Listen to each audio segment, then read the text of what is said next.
Assalamualaikum warahmatullahi wabarakatuh. Saya Amma Fiska, NPM 008 dari kelas analisis multivariat F. Di sini saya akan melakukan tutorial uji PLS dengan Smart PLS 3.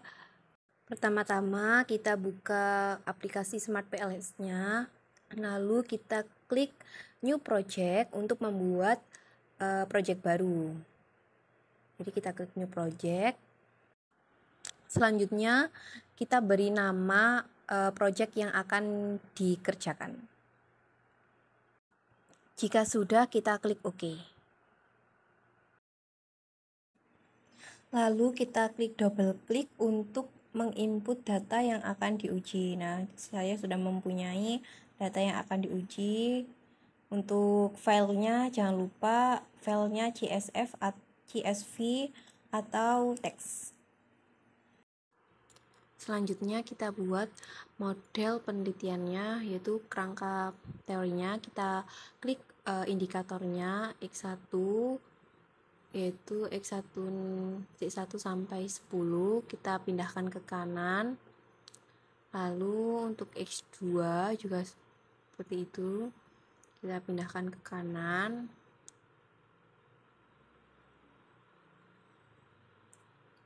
Lakukan sampai seluruh variabel sudah kita pindahkan ke kanan.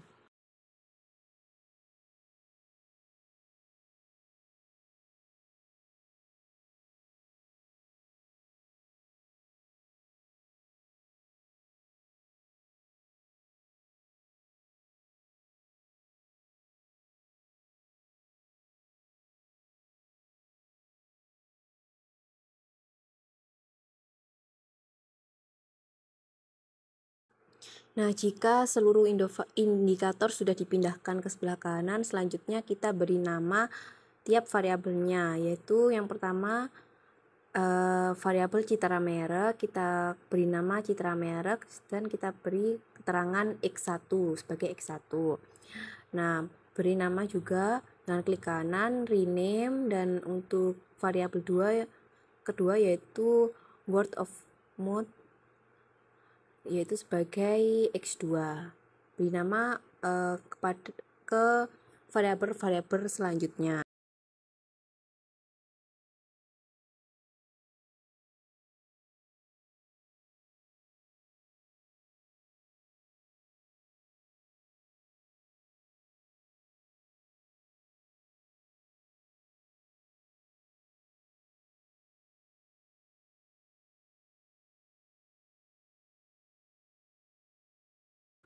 Nah, jika sudah diberi nama setiap variabelnya, selanjutnya kita menghubungkan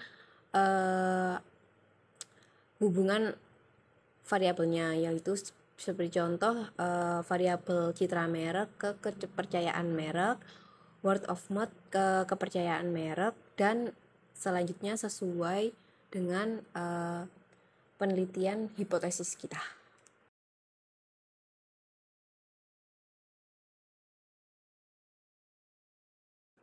Jika sudah, langsung masuk ke uji yang pertama, yaitu klik calculate, pilih PLS algorithm. Nah, untuk ininya kita biarkan standar, lalu start calculation.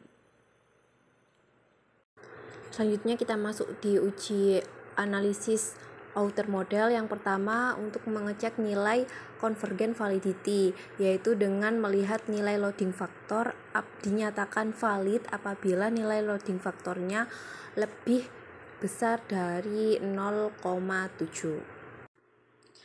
Nah, nilai outer loading dari X1 semuanya sudah dikatakan valid ya. Untuk X1 untuk indikator kedua itu 0,6 masih bisa ditoleransi, jadi tidak perlu dihapus. Dan untuk yang lainnya sudah dinyatakan valid karena sudah memenuhi syarat, yaitu di atas 0,7. Selanjutnya, melihat nilai diskriminan validity. Dapat dilihat dari cross-loading. Indikator konstruk korelasinya harus lebih tinggi dibandingkan dengan indikator lainnya, sehingga dapat dikatakan valid. Nah, dapat dilihat bahwa indikator konstruk mempunyai korelasi lebih tinggi dibandingkan dengan indikator lainnya. Nah, seperti yang kita lihat di X1, keseluruhan indikatornya nilainya sudah lebih besar dari indikator lainnya. Nah, ini sudah dikatakan valid. Dan kita lihat di indikator-indikator variabel lain juga sudah memenuhi validitas karena nilainya lebih tinggi dari indikator lainnya. Selain itu, validitas diskriminan bisa dilihat dari nilai AV. Apabila nilai AV-nya lebih besar dari 0,5 maka dikatakan valid. Nah, kita lihat di sini sudah nilai AV-nya sudah memenuhi syarat, yaitu di atas 0,5 sehingga dikatakan valid. Selanjutnya untuk uji outer model yang terakhir yaitu composite reliability. Nah, dinyatakan reliable jika nilai composite reliability-nya dan Krombach alfanya lebih dari 0,7. Berdasarkan tabel Krombach alpha dan composite reliability untuk semua konstruk berada di atas nilai 0,7. Dengan demikian dapat disimpulkan bahwa semua konstruk memiliki reliabilitas yang baik. Selanjutnya kita masuk di analisis inner model. Yang pertama ada R-square. Nah, sebelumnya kita melakukan uji bootstrapping terlebih dahulu. Langkah-langkahnya kita klik calculate, lalu kita pilih bootstrapping. Nah, untuk di sini kita pakai standar, kita abaikan dan langsung pilih start calculation.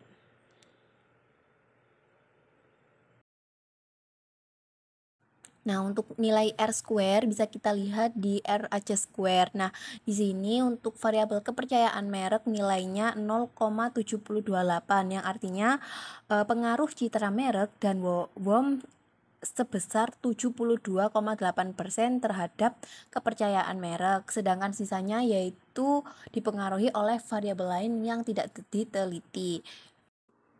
Nilai F-square. Nah, untuk mengetahui nilai F-square yaitu apabila nilainya 0,02 berarti memiliki pengaruh kecil, apabila 0,15 berarti moderat, dan apabila 0,35 berarti pengaruhnya adalah besar. Nah, pengujian hipotesis dilihat dengan membandingkan angka p-value yaitu harus kurang dari 0,05 atau T statistiknya harus lebih dari 1,96 sehingga dapat dinyatakan bahwa variabel tersebut memiliki pengaruh yang signifikan. Nah, ini bisa dilihat di indirect effect untuk melihat pengaruh secara langsung. Seperti yang kita lihat di variabel citra merek terhadap